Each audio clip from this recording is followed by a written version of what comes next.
So recently Sanjay Roy जो कि RG कर मेडिकल कॉलेज वाले केस में एक्यूज था, उसको लाइफ इम्प्रिजनमेंट दिया गया है, जबकि डिमांड उसके सिचुएशन क्या थी, डेथ पेनल्टी की थी। So now we will consider कि डेथ पेनल्टी वाले सिचुएशन में कौन से ऐसे फैक्टर होते हैं जो कि मिटिगेटिंग का काम करते हैं और एग्रेवेटिंग का काम करते हैं, राइट। सो अब हम शुरू करते हैं इसमें। सबसे इंपॉर्टेंट चीज़ है कि सुप्रीम कोर्ट ने रेयरेस्ट ऑफ रेयर की जो डॉक्ट्रिन दी थी वो Bachchan Singh versus state of Punjab 1980 में दी थी, और यहीं से आया था एग्रेवेटिंग और मिटिगेटिंग फैक्टर का concept. Rarest of rare doctrine है, क्या होता है, ये 5 जजेस कॉन्स्टिट्यूशन बेंच थी।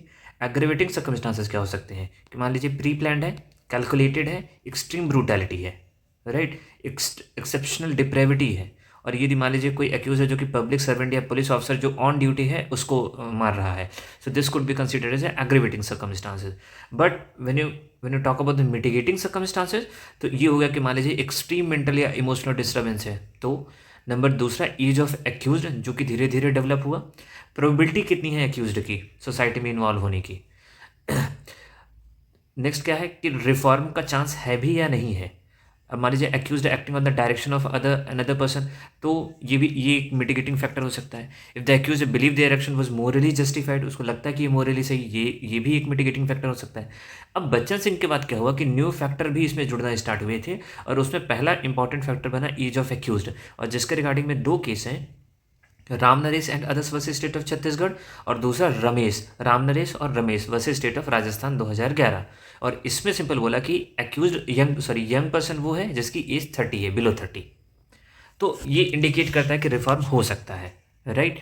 दूसरा होता है नेचर ऑफ ऑफेंस के रिगार्डिंग में कि नेचर ऑफ ऑफेंस है क्या, ये भी एक प्राइम कंसर्न बनता है ना। नेचर ऑफ ऑफेंस के अंडर हेड में यदि हम देखेंगे तो एक सबसे इंपॉर्टेंट केस निकल के आता है Machhi Singh versus state of Punjab 1983, और यहाँ पे बोला कि क्या collective conscience of the society has been shaken और not. So we have 2 cases. Number 1, when we talk about it's a rarest of rare for the Bachchan Singh versus State of Punjab, and then Machi Singh versus State of Punjab 1983. So Bachchan talk about the rarest of rare, Machi talk about the collective conscience of the society. After the Bachchan Singh, what we have taken into consideration like age of accused, it is important one because that decide कि आगे इसका reformation का कितना % chances है, and obviously nature of the offence तो है ही। इसमें सबसे इंपॉर्टेंट काम करता है पॉसिबिलिटी ऑफ रिफॉर्म की। अब इसमें एक और क्वेश्चन उठ के आया था कि इसका स्टेज क्या होना चाहिए, स्टेज ऑफ द ट्रायल। अभी के लिए फिलहाल समझ लीजिए कि अब अभी आपके पास कोई यूनिफॉर्म गाइडलाइन नहीं है, बट बच्चन सिंह के केस में क्या बोला गया था कोर्ट ने कि इसका सेपरेट ट्रायल करना चाहिए। बट रिसेंटली क्या सो मोटिव प्रोसीडिंग होती है इंस्टीट्यूटेड इन 2022, और केस का जो नाम रहता है framing guideline regarding potential mitigating circumstances to be considered while imposing the death sentence. तो ये अभी चल रहा है फिलहाल में, इस पर अभी कोई यूनिफॉर्म प्रोसीडिंग नहीं है।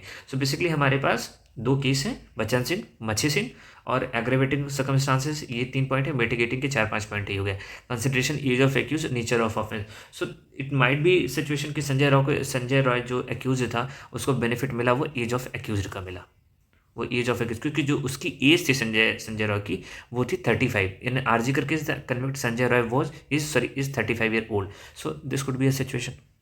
So if you like it, subscribe it. Thank you.